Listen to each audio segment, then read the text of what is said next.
Hey, everybody. It is Dr. David Proden here with the Safety Doc podcast. This is an impromptu bent microphone podcast. Yeah, let's give it a minute or two to get a couple people in the room and go and move the book so people can see it and order it and buy it and leave reviews, which we need them to do. God, come on. Get it right, man. I'm supposed to be a professional. All right, actually, I'm going to try something else here.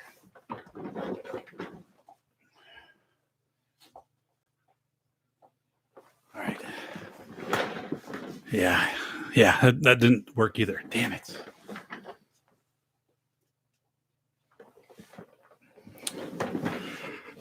All right. Yeah, nothing like a professional show here, folks. So, hey, Bull Rush, thanks for coming over.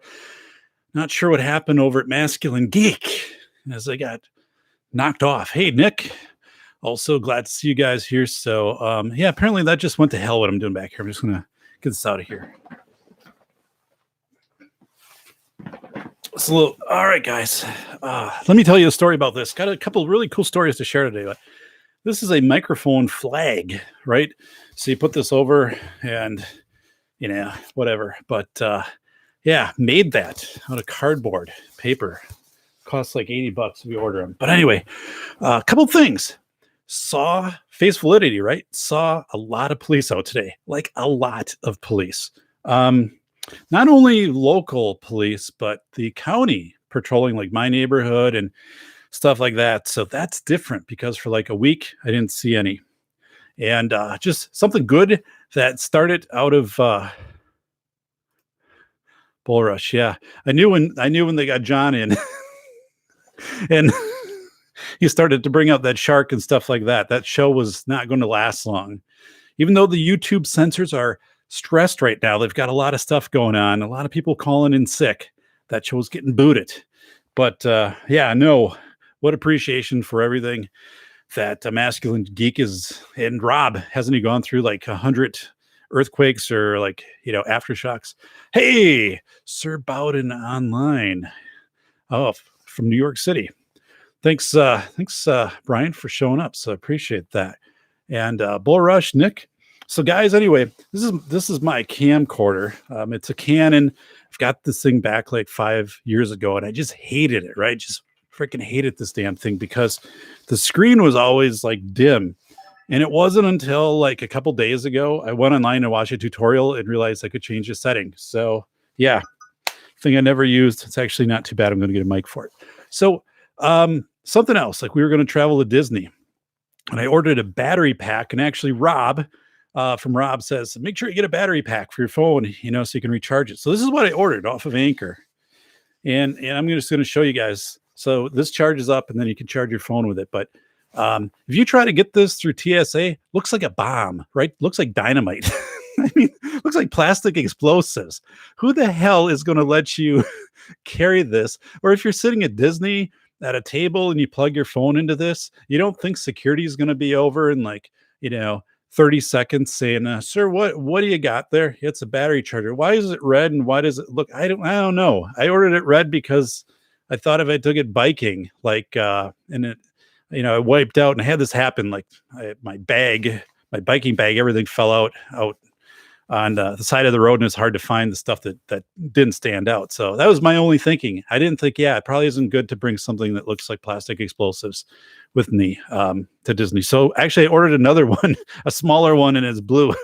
So this thing will only get use for biking, and that's it. But I just thought it was a funny story because I'm like, God, there's no way in hell I can carry that thing around with me. I'm going to end up like getting questioned. So hey, let's look at the chat, guys. Thanks for coming out tonight. I got my lighting's kind of all messed up here. God. The problem is it's a really cool tripod. I use it for other things. So anyway, Nick, howdy. And yes, you're going to be on the Safety Doc podcast because I want to know what went down in Washington when they're telling college students, get out of here. You've only got a short amount of time and see you later. So all of the help that's provided by the university, gone. And by the way, I'm wearing this because it's still cold. It's like 59 degrees down here in the studio, so I've got the jacket on. Uh, Bull Rush, welcome. Uh, Brian, welcome. Yeah, always a pleasure. No face validity in my neck of New York City yet. Nick, nothing in Washington yet. Yeah, Nick, similar to battery backpacks, no problems. Nick, are they red? Maybe it's just me. I'm like, it looks wrong. Like if it would have been black, ordering it red though, it just looks like people be like, what's wrong with that? Um, but yeah, so everybody, Nick Schuleiner is going to be on the show really soon in the next few days, and we're going to talk about what he experienced up in Washington State from the university when they shut the university down, how rapidly they told all the students to leave, and just how they shut down, the programs and stuff like that, which kind of goes against what the university is all about, right? We've got all of these counselors and programs, and we'll help you through. And then when it was shut down, it's like, see you later, like out of here. So just crazy, crazy stuff. Yeah, they're both. So Nick's chargers are both black. Oh yeah, Nick, it's got to coordinate with a school schedule. Okay. So anyway, get this.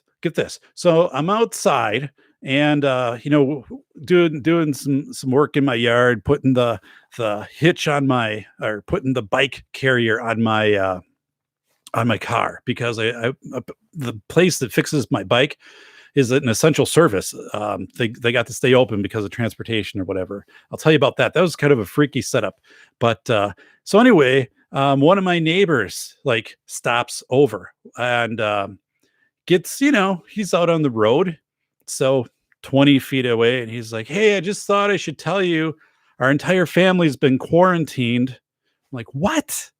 Yeah, like, we just got back from a definite hotspot of where all this stuff is going on, and we're quarantined for 14 days. So you're probably going to see me outside doing a lot of stuff because I'm going to go stir crazy otherwise. But otherwise, yeah, don't stop over and stuff like that. Yeah, no problem. No problem on that. I got the don't stop over part. But so I'm kind of thinking here, so are they going to he did that on his own. Like he just, shared that information, but are we going to know? I mean, and also the way that it works in my neighborhood is that house is further along the line of where postal deliveries, happen. The post office people, they're there before they're at my house.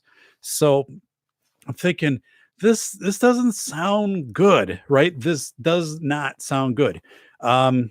Yeah, and he was, was pretty vague on some of the other things, and apparently they were with a group of people, and now this whole group of people is quarantined and the whole deal. But I mean, so I'm like, damn it, like it's just, oh yeah, I don't know. So yeah, I was actually going to borrow something from him at one point, and I'm like, yeah, I'll let that ride.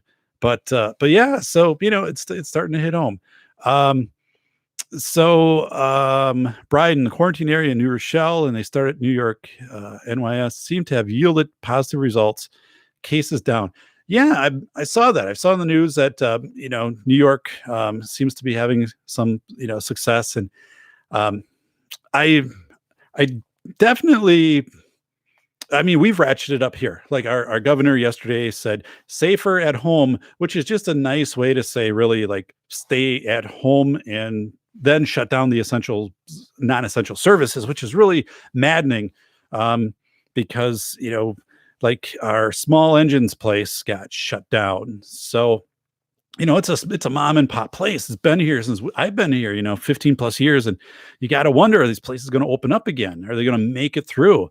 So yeah, it's crazy stuff. But yeah, so anyway, yeah, my neighbor just casually, out on the street, hey, just stay where you're at. But yeah, the entire family, and his big family, has a lot of kids. We're all quarantined. Like, oh, jeez, you gotta be kidding me. You gotta be kidding me. So yeah, here's what they have to do though. I asked him, I said, you gotta do anything? He said, yeah, we have to, we're told to, yeah, I observed for all of the symptoms, but also to smell something like once a day, like a bar of soap or something like that.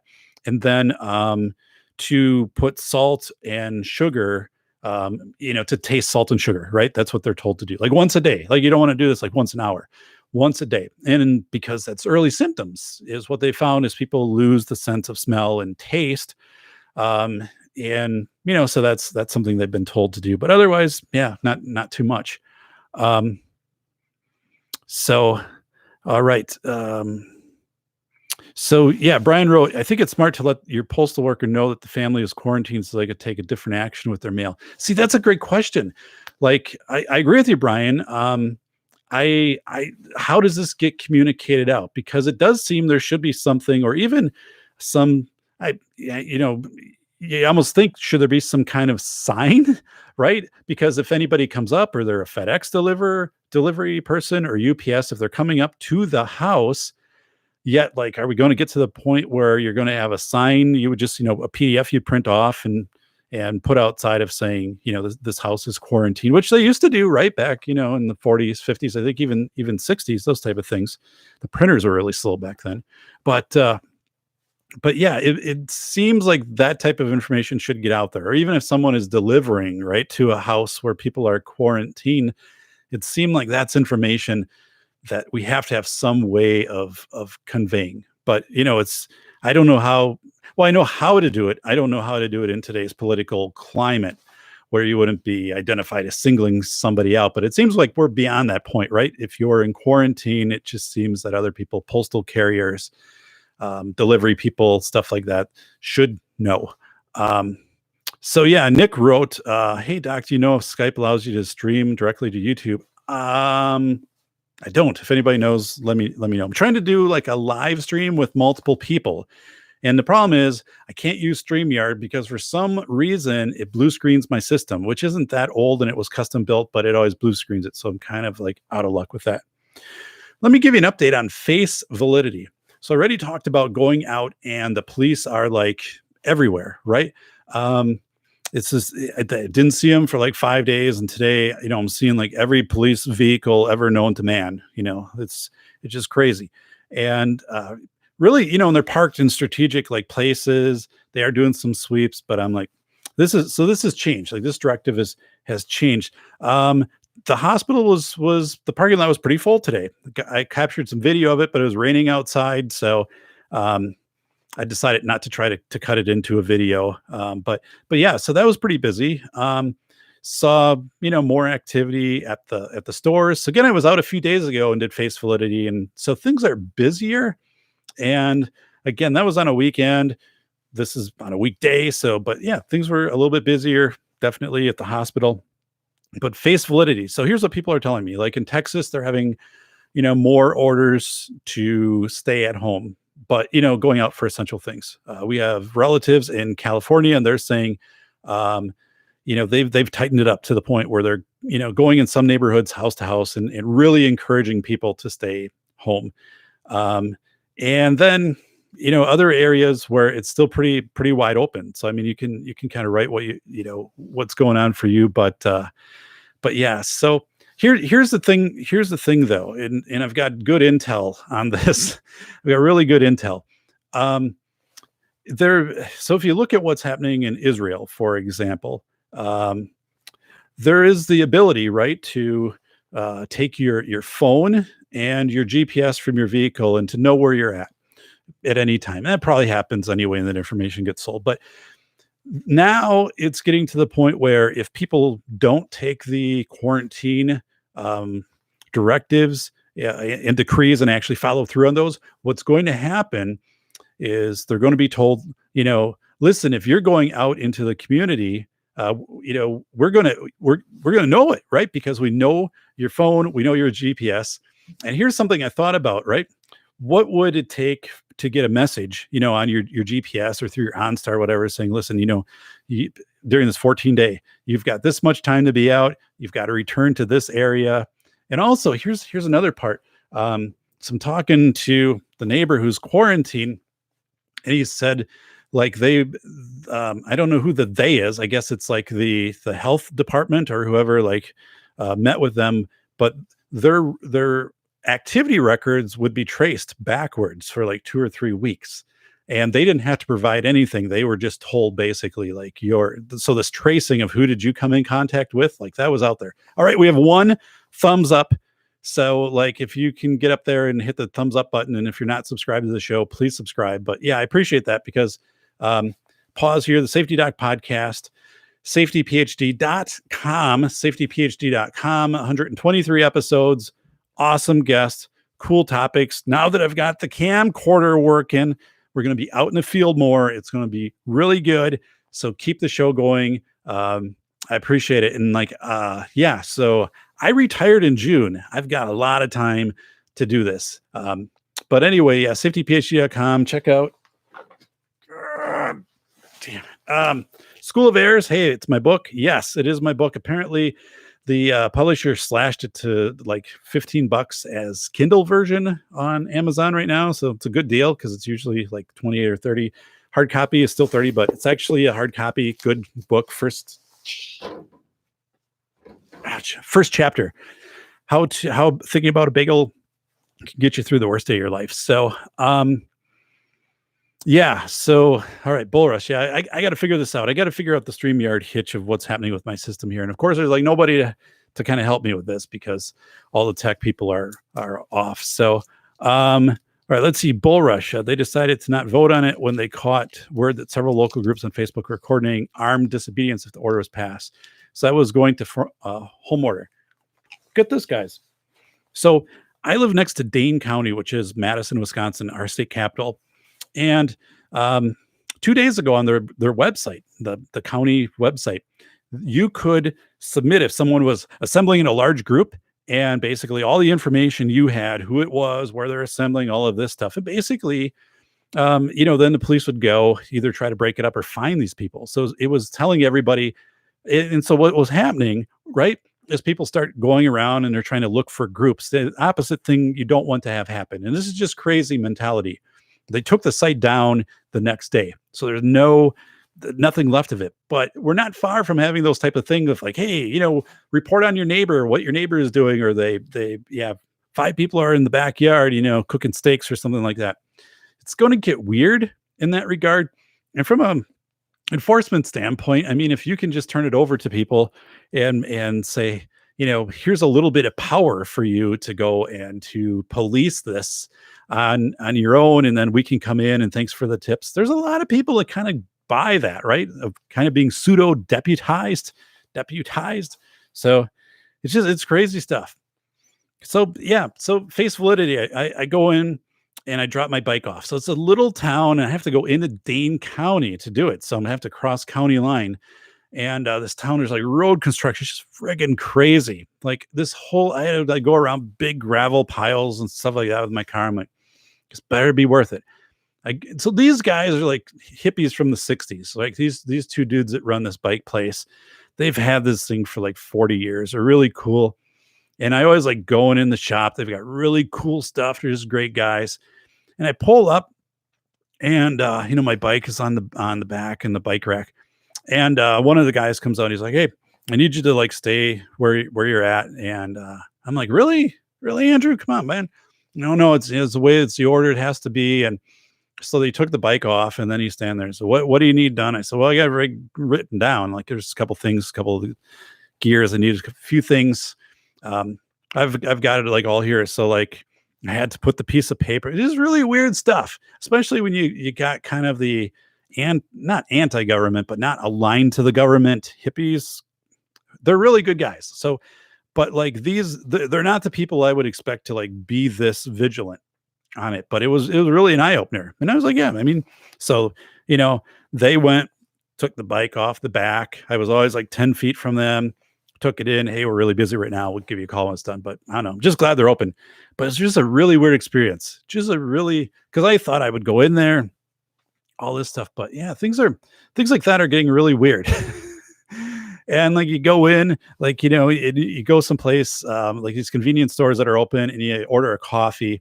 And now it's this whole production, right? They like wash their hands in front of you, at the sink so you can see it. And then they go get the coffee. They put gloves on. They give you the coffee. And then there's like a bell, like every 8 minutes or something, a bell rings and they have to stop. So if you're in line, you just got to wait.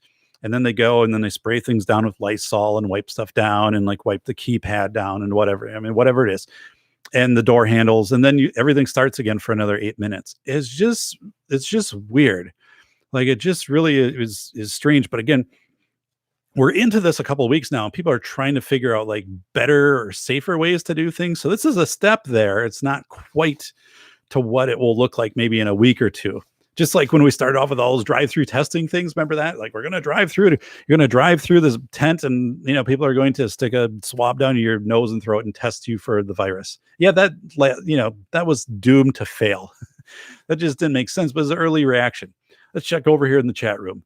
All right, Brian. Good news is that doctors have tested the Quil-Zithro medication within 3 hours of administration, lungs cleared, and on road to full recovery. Yeah, I've been hearing that too.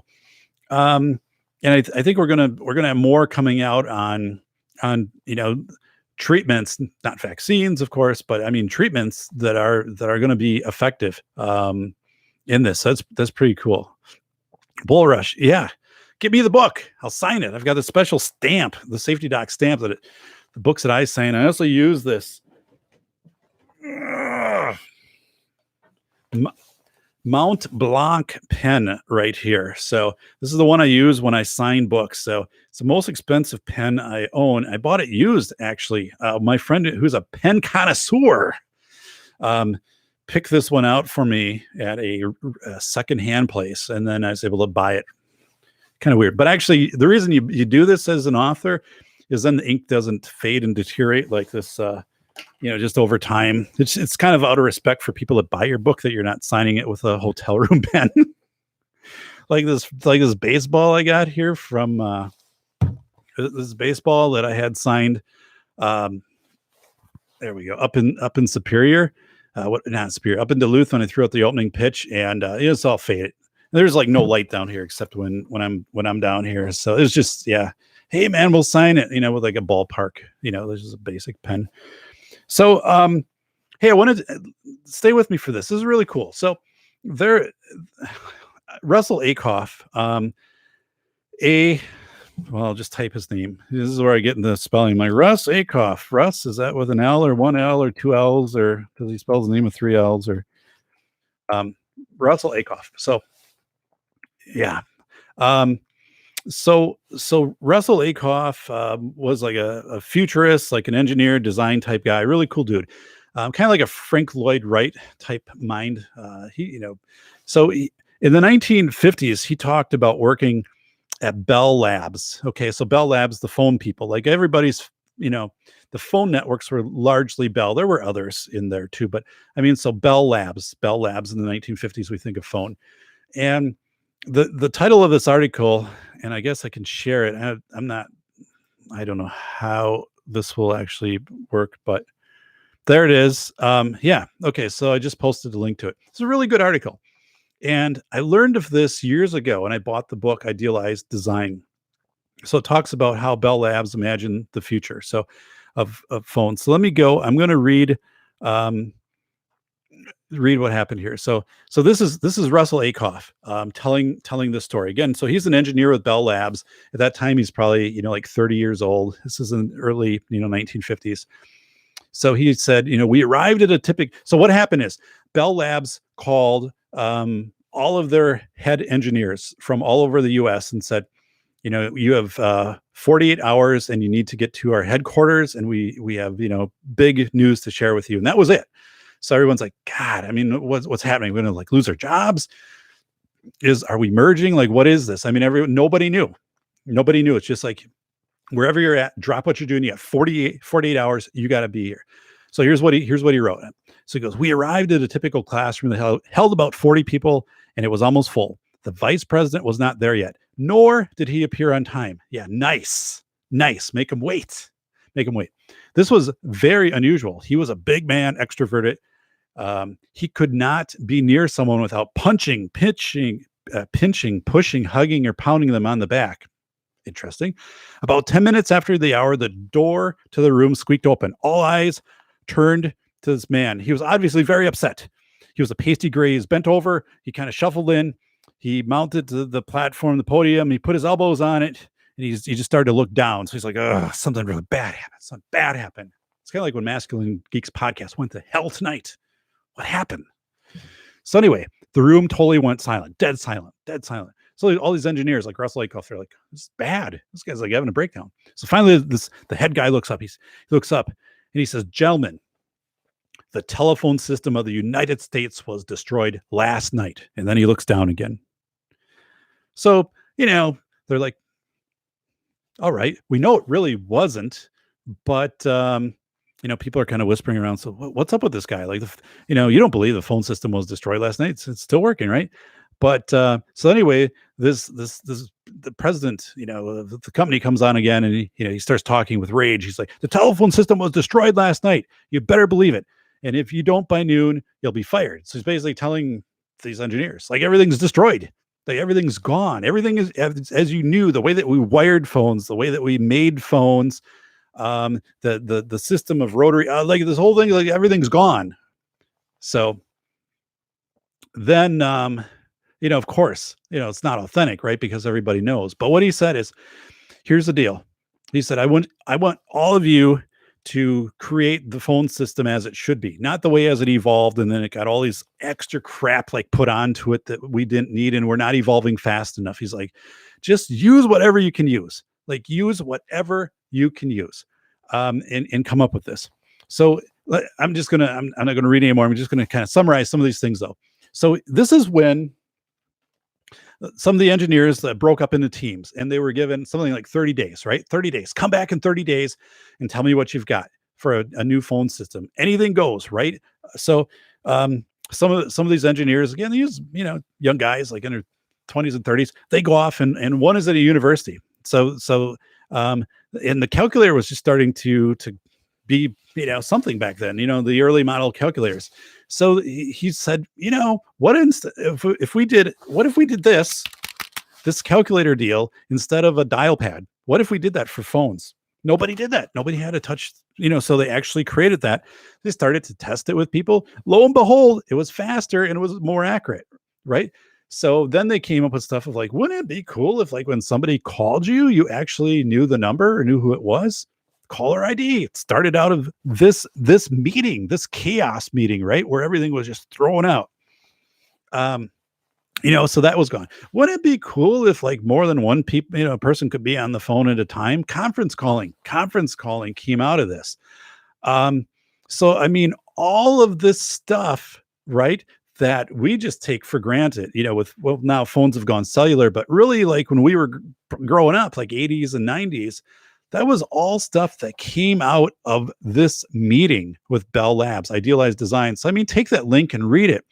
It's absolutely amazing. So the part of that, though, that, I think we have to look at today that applies to us right now, right, is this is a moment of great disruption. This is a moment where everything can kind of be thrown off and we can say, yeah, there's, what if we do this different for the way that, food is delivered, the way that education is delivered, that we do telehealth? What if we do this? What if we do these other things?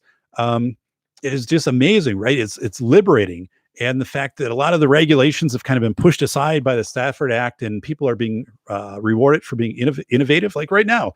Well, what if we had 3D printer open software there where we could print like ventilator parts and we could print this and we could print some of this stuff? And it's like, yeah.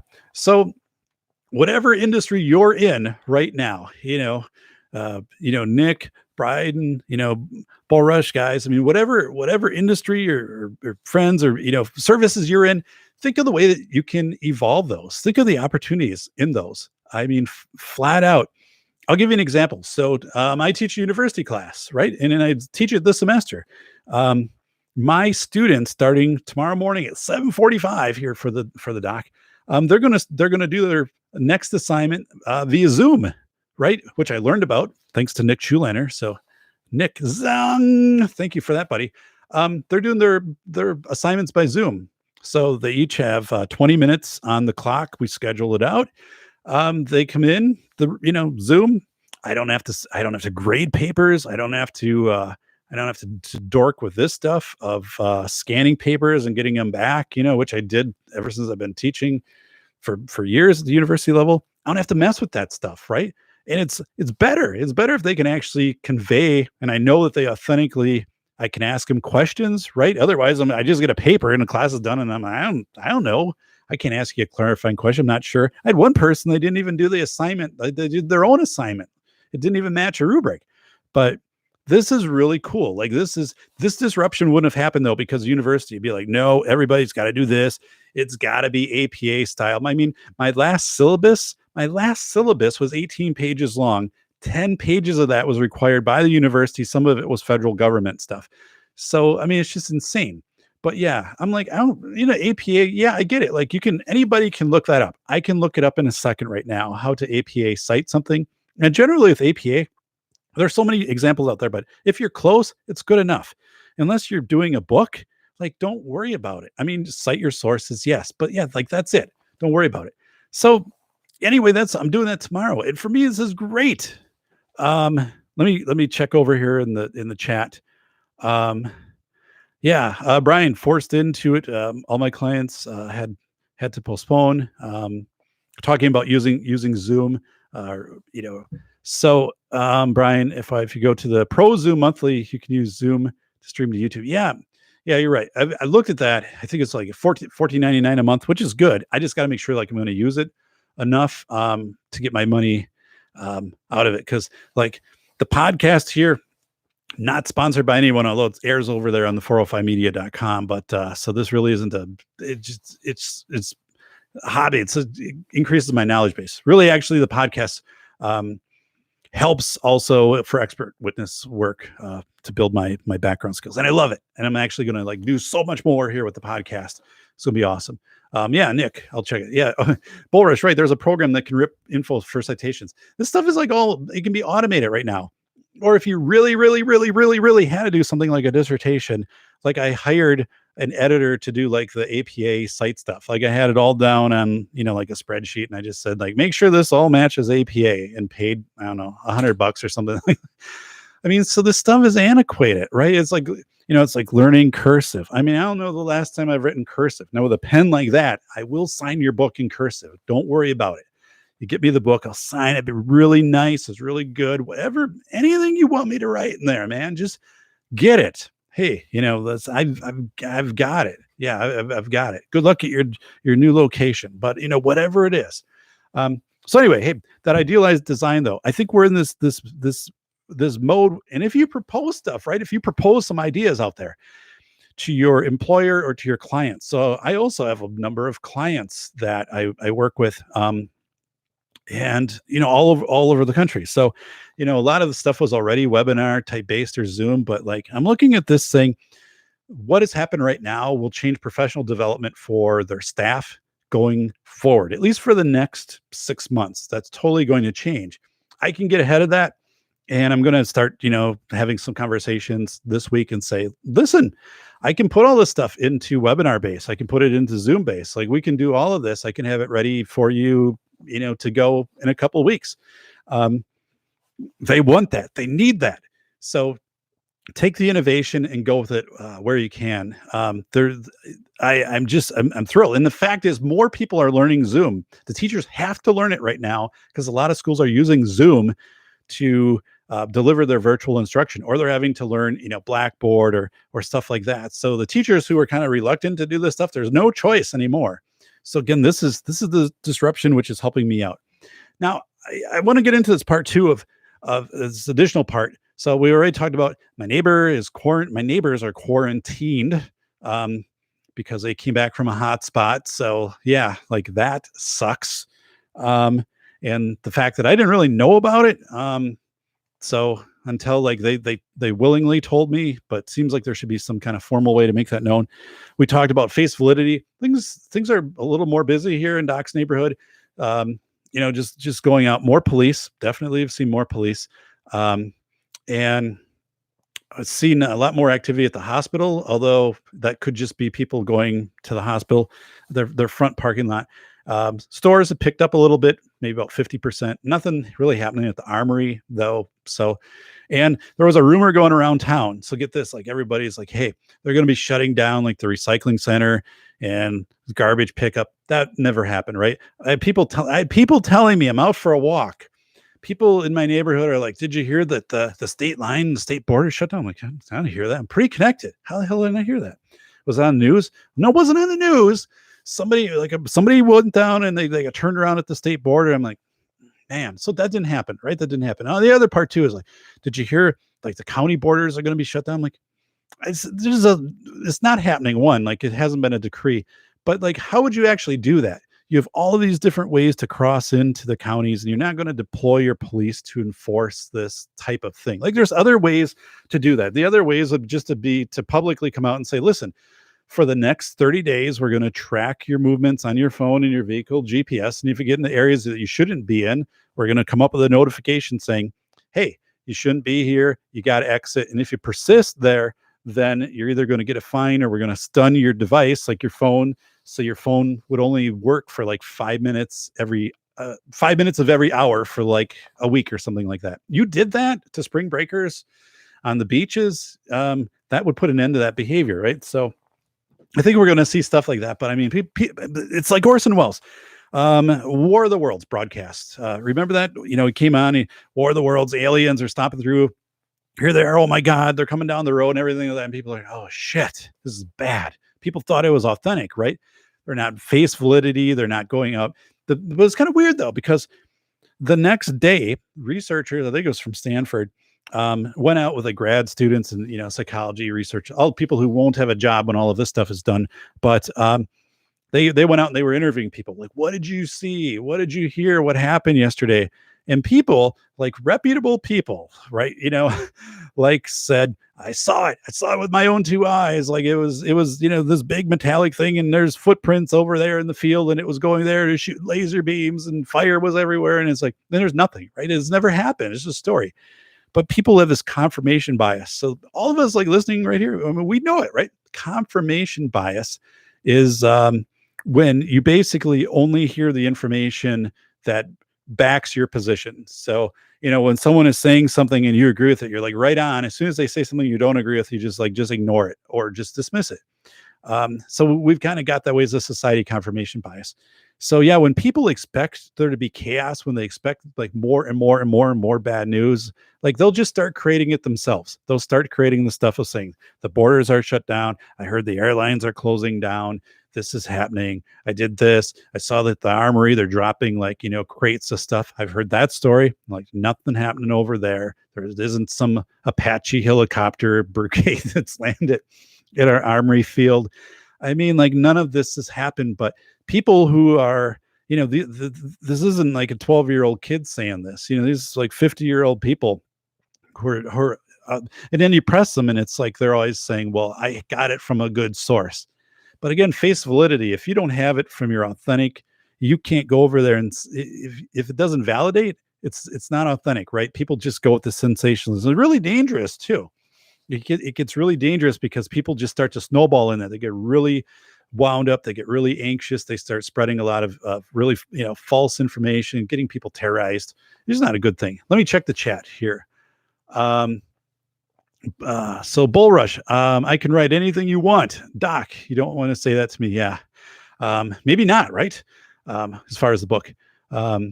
Imagine how much brand authority Zoom is going to get from this. Yeah, Zoom's going to be everywhere. That's going to be the brand that became famous, you know, from this coronavirus. We helped the country. Nick wrote, we helped the country work from home during the COVID outbreak. Yeah, I mean, Zoom's got it right there. That's their marketing. Get it to them. I mean, they're going to have a friggin' parade. You know, Zoom is going to be everything. Brian wrote, very important for everyone to do. I highly suggest that you put out a minimum once a day, a 5-minute video of ideas you have or observations or more. It gets you feedback, but also gets you thinking. So yeah, I think that's kind of, maybe I need to do that every morning. I've been kind of looking at my routine too. I'm like, I think I'm going to change things and maybe do like a morning show. Now, one of the deals is I need an hour to put this in the time slot. I have a time slot on the 405media.com out of Los Angeles, California, for the last like 3 years. I've been on the 2 p.m. slot. So it's a syndicated radio show for podcasts, but it gets me exposure and I don't have to pay for it because I always produce, blog posts, and I've kept up on stuff for them. So that's the thing. Like I could always do like a 5-minute update. And what I do every morning or every sometime during the day is I text different people or I DM them on Twitter and whatever, and what's happening by you, and I get updates of what's happening. But I think for me, yeah, it would make sense to maybe go a little more frequently, at least for a while, getting in the morning, doing something like this, then maybe pairing it with something else. So all right. Bull Rush, you lost your phone in a boating accident. That sucks. I was in Wisconsin Dells. This is my daughter. I'm supervising my daughter's class field trip, and they have these what the hell, these amphibious vehicles from World War II. They call them ducks. Like one sank in Missouri in a storm, I think a year or two ago. But so anyway, like I'm supervising her class, and like one of her teachers like takes this thing and puts it outside of the duck as they're going down the Wisconsin River to like take a picture. And another kid bumps her and she drops it. It's gone. Like you just see it like go to out bottom of the Wisconsin River, gone. That sucked. So sorry about the phone. Brian, in the movie Psycho, people swear they saw red blood in the shower scene, even though it's filmed in black and white. Yeah, right. Absolutely right. So it's people, it's like pareidolia too, like people seeing faces on the moon. All of these effects really work well. There's for example, there's a video I show when I teach my superintendent law class in fall, and it's a guy who carries a ladder. All he has is like an aluminum ladder, and he tries to get in different places. And the thing is, right, that if you're carrying a ladder and you look official, you look like you should be there, you can circumvent all of these safety procedures, all these checks in these places, and people just let you in. So he's going all over. You can probably find this on YouTube. It's like a 10-minute video. So he's going places, and he goes to a movie theater, and he's in the front, and usually he would let people ask the questions first, right? He'd just kind of be looking around. He's like, can we help you? He'd say, yeah, I'm here. I need to fix something in one of the studios. And then he'd say, well, which studio? They're kind of like drilling down. He's like, I don't know. It was like a C or D, and they're like, no. All of our studios have names. They don't have like letters. He's like, I don't know. What are some of the names? So they go down names, and like they get to the third one, the Sierra studio. Oh yeah, it was a Sierra studio. And then immediately somebody else at the counter is like, yeah, there's something with the lights above like the exit sign. And the guy's like, yeah, that's what I'm here for. So he's got no equipment, right? He's got no equipment. He's just got a plaid shirt, jeans, and this ladder, and he walks right in there. So that's the thing, is you can check, Nick is urging me to check Twitter, so let me just bring that up over here. So hang with me, guys. So yeah, hey, I do appreciate again the follows of the show, because I think I've gained 18 new followers on YouTube. And all right, so breaking news from Nick: he has an alternative to StreamYard, which he is checking into right now. Have I heard of George C. Parker? I have no idea. Is that the guy that made the Parker pens? But I haven't. So the Streisand effect, I have no idea what the hell that is. I gotta look that up. Some of this stuff I don't know. So, yeah, I don't know. Con man, escaping one of his trials by reaching over and picking up a sheriff's uniform, calmly walking out. Right. I mean, that's the thing. And right now, because now we've gotten a little bit into these type of crises, I mean, we're going to have people doing that. We're going to have manipulation of people posing like they are authorities in certain things, access to homes, access to vehicle. I mean, we're going to have some weird stuff which is going to start showing up. So we have to be very vigilant too of checking. I mean, if somebody came to your door and they're wearing a vest, right, like a neon vest, and they had a clipboard and said, I'm here from the Department of Health, multi-jurisdictional, whatever, and I need to come into your house. I need to inventory, whatever things that you have, and make sure with supplies. I would say like 75% of the people would flat out agree to that, right? They'd be like, okay, you're from the Department of whatever, you have multi-jurisdictional. Remember that in Beverly Hills Cop? It's hell to keep track of him. It's some multi-jurisdictional task force. I don't know who the hell he reports to. You could do it. Like you could do it. You could sell that. And obviously, the stuff being sold online, the stuff that's going to be marketed is just absolutely crazy. Yeah, Bull Rush, they couldn't do that to you. I mean, I think everybody over here in the chat isn't going to fall prey to something like that, but a lot of people will because they want to comply, right? People natively inherently want to comply. They want to give the benefit of the thought. I'm not going to get ripped off. This person's not trying to screw me over. Um, so yeah, you're going to have all of these weird things which are going to really rapidly scale up here. What was it after 9/11? The people would say, I'm a firefighter, and they'd show up in New York, and I just want to donate my time and help out. And then like a week later, they found out that guy wasn't even a firefighter. The guy would like work construction, like, somewhere in Michigan, and just, came over here and was, riding on a truck for a week. And now we don't, I mean, that kind of stuff happened.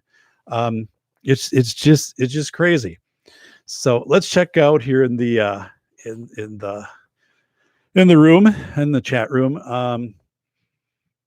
So, uh, Brian, I'm born and raised in New York City. I don't care who you say you are. You're not coming in. Yeah, gotcha. Um, and Bull Rush, people are too agreeable. Yeah, you're right. The thing is, I think people don't question that they're not skeptical enough of anything, right? And this is before all of this happened, but people don't question, like, why are you here? Why is the purpose? What's the purpose of this? Why are we doing this? Why are you asking me to do this? Because we were just so conditioned, like that was offensive if you did that. Like, we can't be skeptical. I wrote about it in School of Bears that, the moment you start to do that, people would point to you and, you're elitist. Nobody embraces debate anymore, right? That's the thing. We used to teach debate when I was in high school. My brother in 1980, when they had Mount St. Helens erupt, that was the year he graduated. And they had the debate team, right? So 6 o'clock at night, you tune in to TV station, Channel 7, and you'd have the different schools and their debate teams. They don't even teach that stuff anymore because, it doesn't fit with a narrative of everybody always has to be right, and we can't hurt people's feelings, and we can't rank things, and we can't have, um, I had a term for it at one point, toxic intelligence, that we can't demonstrate intelligence, because it was scored, right? Like, one team has 100, the other team has 40. This team advances to the next round. So just crazy stuff. But we don't embrace debate anymore. And debate is just becoming informed of somebody else's position, right? It's you learning why they are saying what they're saying, trying to figure this out, putting it in your head. Why are they saying what they're saying? Let them put their position out, which is usually persuasive. Like, they're trying to get you to agree with them. You're trying to get them to agree with you. But at the end of the day, you can be like, well, I'm informed of the position, but I'm not going to change. Or maybe like they put some stuff out there that you're looking and saying, yeah, this does make more sense. I'm going to alter my position. I'm more informed, and now I'm going to be the adult here and accept this and go to a better plateau, where I'm more informed. But, we just don't do that because we're so damn afraid of hurting somebody's feelings, and that there always has to be a winner or loser in this, versus that we have a quality discussion, a debate. We're skeptical, and yeah, we can, flat out at face validity. I mean, you can look at some things and say, your argument, like, this doesn't make sense. Like, how can we do this? Like, I mean, right. And we're going to forgive all student loan. Well, okay.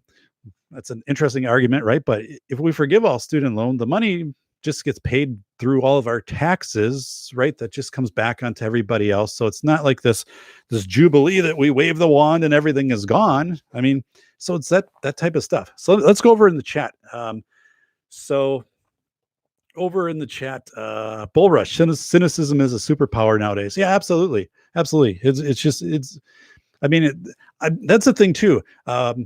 Working with school administrators, I need to remind them, this isn't a position that when you elevate up to this position, you still have to, you have to be a good steward of, not only the finances, right, but you have to be good to people. But there's so much modeling out there in society of, like, you become a cynic once you move up, kind of a cynic in chief. Bullish, I did debate all years, 4 years in high school. People are terrible at arguing. Yeah. So even like the basic argument skills, like how do you fundamentally, how do you put together an argument with somebody? And these are things that could be reintroduced into schools, right? Like, since we're virtual schooling our kids, as a lot of parents are, I'm going to teach my kids debate. We're going to structure a debate. We're going to do some debate lessons. They're going to figure out the topics that they want to do, but I'm going to teach them the art and the skill of debate because you're always going to use it. Whether you're trying to, buy your first house, your car, you're getting informed with your coworkers on something, or you're trying to make business decisions, you have to know how to debate. Nick, toxic conformity. Yeah, that's a good way to put it too. Toxic conformity. And again, wrote about it in School of Airs. This whole thing of it was to the point in a lot of school districts around here when Phi Ed class started or recess, and you used to pick teams like, hey, it's kickball, and I'm going to pick, Dave's gonna go fourth or whatever. But this whole thing, they couldn't pick kids. Like, that was out. You can't pick kids. You have to randomly draw out of a hat, or you have to like give kids a number, and then you have a random number generator. I can't make this stuff up. Like, actually, that type of stuff. So it's like, hey, you're number 7, but per like the random number generator thing, like, you're first today, so you get to pay. I mean, this stuff that doesn't replicate in real life. Like, that never happens in real life. So it just is totally crazy. But I think that stuff is going to, we're having this sweeping of the slate right now, and that stuff's going to have to go. We're going to have to get back to meritocracy and some stuff like that. But yeah. So, hey, Atham, welcome, Atham. And by the way, a big shout out to Atham. Atham got me some information on cave rescues. So every year or every other year, there's a guide that forensically looks at like cave rescues across the world. And so I really appreciate that. One of the cool things with cave rescues is that's always a small group deal. Like, you can only send a couple people down. So you got to really get in the minds of what is happening. You suck at kickball. No, actually, was really good at kickball. I just did 4th, not to make anybody else feel bad in here. I was really good at kickball. But yeah. So here's another part. We've had all these curriculums, not curriculums. We've had PBS Kids, right? Come on and say, hey, go to PBS Kids Online for free lessons and all of this stuff, like free lessons, free things. People will realize, though, there's a few things going on right now. One is some of the major districts are reporting that they've been now virtual schooling for the second week, and about 60% of the accounts have been accessed. They've logged in, like parents have logged in, but like 40% haven't. So that's another part that we have to realize is some people have just said, we're going on summer vacation. Basically we're not logging in, or if we do things, it's just going to be stuff, that we deem it's not going to be part of any of the school type curriculums. So that's why this isn't going to be graded. It's going to be a really weird semester. And for, I was telling my wife this. So they had on the local news, it was a principal, and he's reading a book, Green Eggs and Ham or whatever it was, and he was reading it to students, virtually, right? And I said, that's a good story for right now. Like, that's a good story to kind of show some normalcy or self-similarity, right? But that's not a curriculum. Like, anybody can read, a parent could read a book, you can find it online or whatever. But a curriculum is deeper, right? For younger kids, it's how to decode words and all of these things. And it really gets intense and stringing together different themes. So there's a big difference between these various enrichment things, which you can dabble in. People will exhaust those in a week or two. And pretty soon then the kids will be like, I don't want to do this anymore. And the parents will be like, okay, we just did our virtual field trip to Washington, D.C. and hiking through Yellowstone and, whatever it is.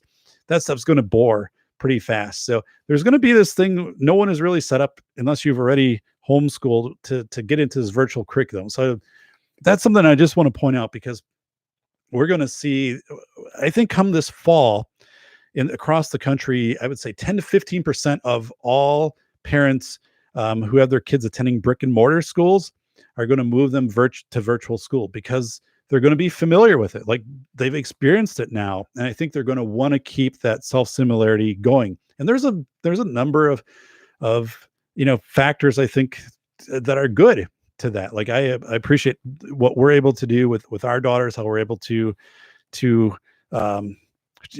customize, tailor the education, and then also not be hung up by all of these different, regulations and crap in the state testing and all of that stuff, which is just garbage and eats up time and stuff like that. So I think this is going to, put a forever change in it. Let me check over in the chat. Athlon depends on the rescue. Most are small, a few are large, like the one in Thailand. Yeah, you're right. I shouldn't have generalized that. I think what I found interesting is some of the rescues, though, were small. So it's a team of like three or four. Just thinking of like if there's a school assailant response, there's hundreds of people like responding to that call. So I think you got to really have a different mindset. When you're going in, what resources you're going to take, what your plan's going to be. Anyway, it's really cool. Athlon, just thank you so much. Brian, this event will cause many to be lost in society and the mainstream, be it parents, kids, general populations, just can't and won't keep up moving forward due to the loss of hope the coronavirus has caused. Yeah, unfortunately, I think so. What I do is every 3 days, I record a 10-minute video for my parents and for some of our relatives who don't use FaceTime and Skype like that. Because my parents don't use Skype or FaceTime, and they have no virtual thing, but they do have a computer and they can get a video that I can post out there and share. So, and I just do it. Here's what's happening is the family, some of the activities that we're doing, because otherwise it's pretty easy to get isolated, right? They don't have that connection with us. You can do a phone call, you can send some pictures, but at least this way it's something they can play over again. And they're saying, we really appreciate this. And I've the moment this started, I said, I will do a video every 3 days and I will send it out to these certain people, which are mostly like elderly relatives. And I'm going to update you. It's not going to be anything negative. This isn't my face validity check, but so if you've got the ability to do that, I guess all of us do it.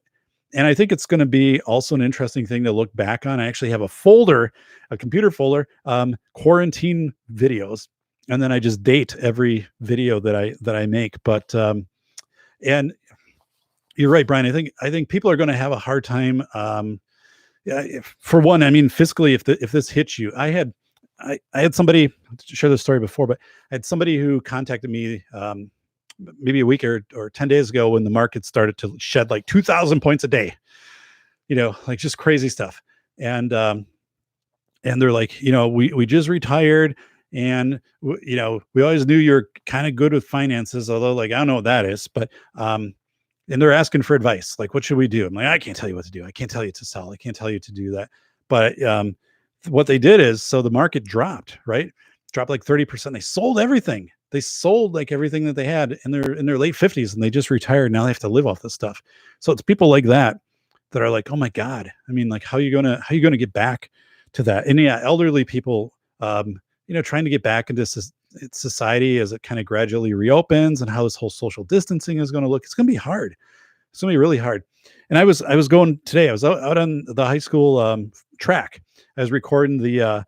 I can see the high school from the track and the medical center and all of that. And so I was doing this recording, started to rain, but I'm looking up at the bleachers at the football field, and you can see 2,200 people on the bleachers. But of course, like everybody's like right next to each other, just like Lambeau Field. I went to Lambeau Field always in the 90s. And, you're just packed in there, 80,000 people, shoulder to shoulder.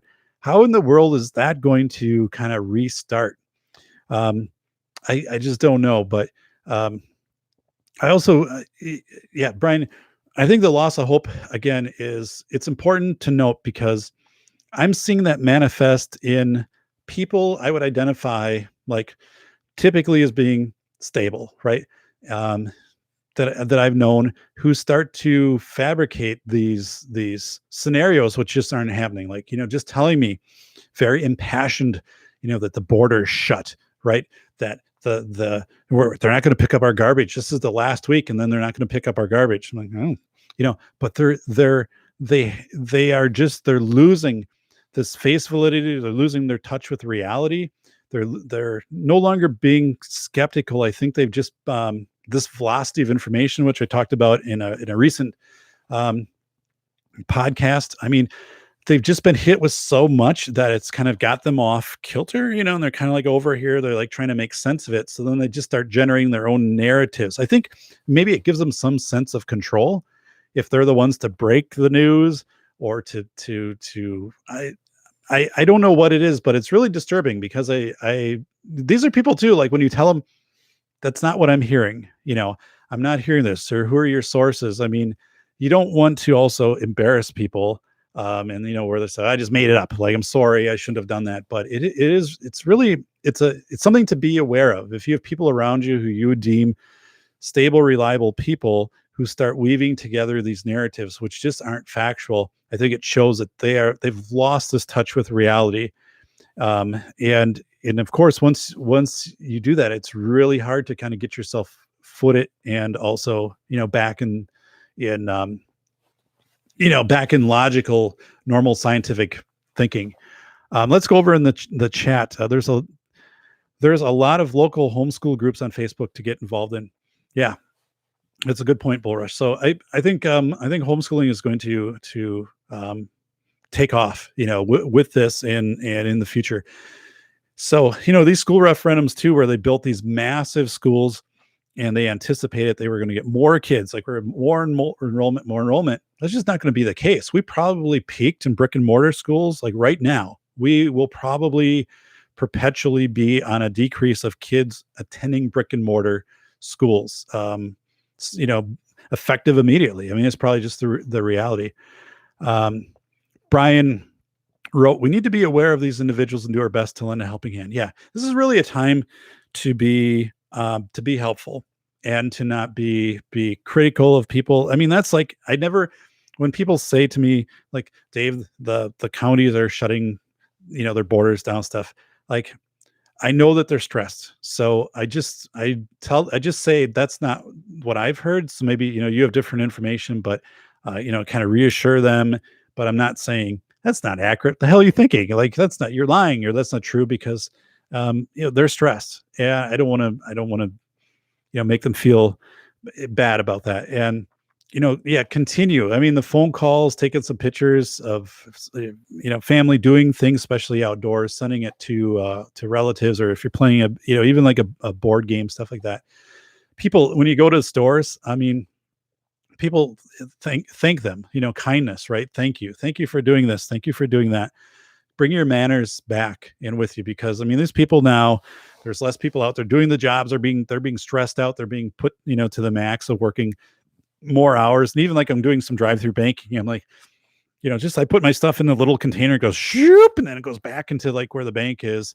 And I'm like, I'm not sure how, safe that is as far as like a virus, because, they're handling documents, which I just had in my hands, 10 seconds ago. But, yeah, I think the biggest thing is to be, as Bullrush said, Bullrush, I'm a well-mannered asshole. Yeah. I mean, there's no need to be mean. I mean, to people. And we just see too much of this in society. Just if you have a chance to say a nice word, to do something nice, I mean, just do it. So Bullrush wrote, my cigar shop was still open. Yay, essential service. I noticed my the liquor place down the road here is also open. So my neighbor owns it. One of my neighbors who's not on quarantine, as far as I'm aware. Yeah. So,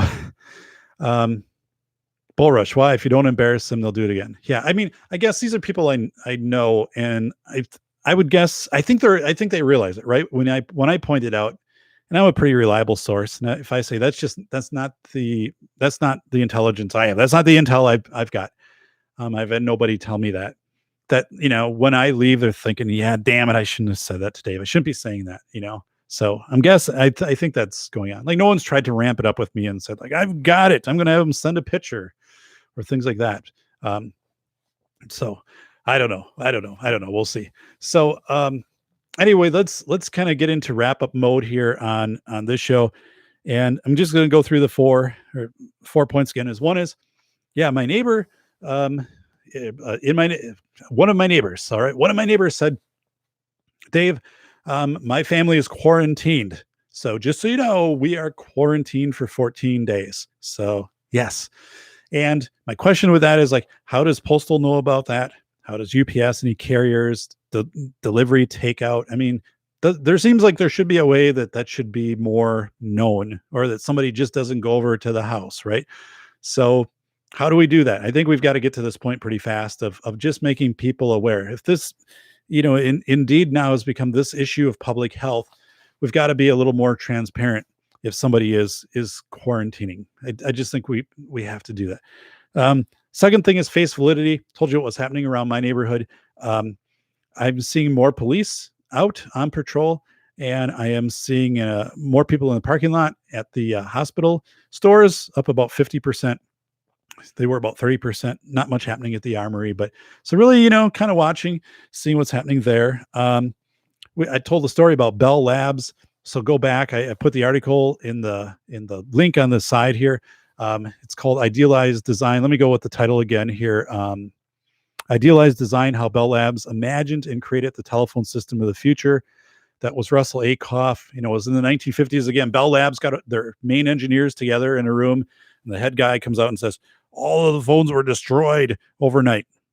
And basically what he's just telling people is like, forget like phones ever existed, and then send teams off of engineers and you just go create like what would be a good phone. And that's how we got where people said, here's a calculator. Like we could use the touchpad on this to like actually, yeah, we could. And then call waiting, caller ID, all of this stuff came out of that. We're probably at a point like right now where we're going to be this way. It's like ventilators, right? And face masks and stuff. Like, why the hell can't we just 3D print some of this stuff? Why can't we just say we're just going to open source or open code some of this, or we're going to give incentives and 3D print? And I mean, some of these things, like, right? So another one is so we talked about Bell Labs. And for those of you who might have missed it at the start, but I did buy this, and it's a battery. It's from Anker, ANKER. It's actually really good. Works really well. So I recommend it, but I bought this for our trip. Jesus, like everything is like counterintuitive, like the way that you do it in the camera. Like if you move this way, it comes closer. But so I bought this for a trip to Disney, which never happened. And supposed to fly out on March 16th. But so I'm thinking as soon as this thing arrived, I'm like, I can't bring that on a plane. It looks like plastic explosives. I mean, I can't do that. There's just no way I can do this.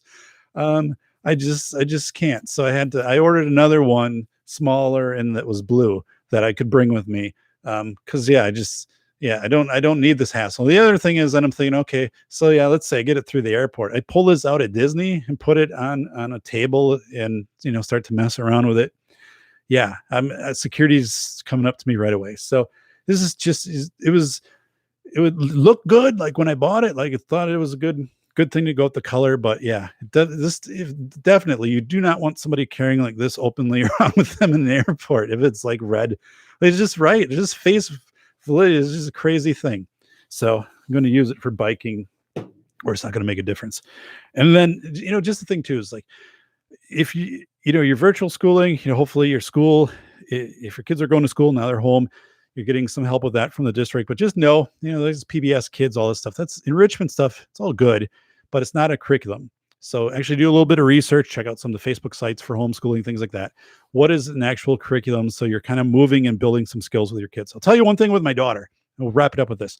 So my youngest daughter is making a documentary, and it's a documentary about basketball, right? So it's who started basketball. They got the measurements for the court, all of this stuff. So we've been researching it. She's going to take the camera. Actually, I gave her an old camera we had, like a point and shoot that also had video. So if she drops it or something, that's fine. This one we'll use too, but we're going to set up and we're going to film some of this stuff. Basketball courts, we're going to film some of the different things. And then we're going to edit this. Like she's going to learn Camtasia, which is the most basic program. It's the one I have. We're going to edit it. We're going to learn how to level sound. We're going to, all these things is really cool. A rubric, and just, the mathematics of it, the science of it, the technology side of it, the persuasive side of it. But this is what she wants. She's interested in this. So it's a really cool activity. And again, if you have your kids, you've got your technology, think of doing stuff like that. It's just really cool, Really cool stuff. Now I know all this stuff is out there, like these virtual field trips, right, Nick? Like, hey, we don't have to take the field trip to Washington D.C. We can just log online and do it. Yeah, to some extent, like right now, that's okay. Like you have to do that, but it's not it's not a substitute for the real world environment, right? It's not a substitute. So as soon as these restrictions start to get lifted, we got to get kids back out into nature, back into parks, back into things like that, where they can have these authentic experiences and not these not overwhelmed or not overloaded with these virtual. Aaron Clary's book, Reconnaissance Man, our good friend Cappy, Aaron Clary. But yeah, he wrote Reconnaissance Man. I have the book. I love it because he talks about, you're 18, 20 years old. You should be out traveling the country, go to different parts, drive to the Northwest, drive to the Southwest, Northeast, whatever. And check these places out. Like just stay in your car, stay like budget, places and take it in. Hey, do I want to live here? What I want to do? Like I'm into, I'd like to bike. I'd like to rock climb. Well, you probably don't want to live in Hibbing, Minnesota because you don't have mountains and it snows, most of the time. So you want to be somewhere where it's warm. You're able to do that. So that whole thing with reconnaissance is going to be a little bit trickier too, because like people are going to be like, oh, I don't want to, it's going to be weird to open travel up again, right? Like it's just going to feel weird to open travel up again. And people aren't going to want to get real far from home. Also, like they're always going to want to be able to get back, but we're going to have to really encourage people like close to us to do reconnaissance.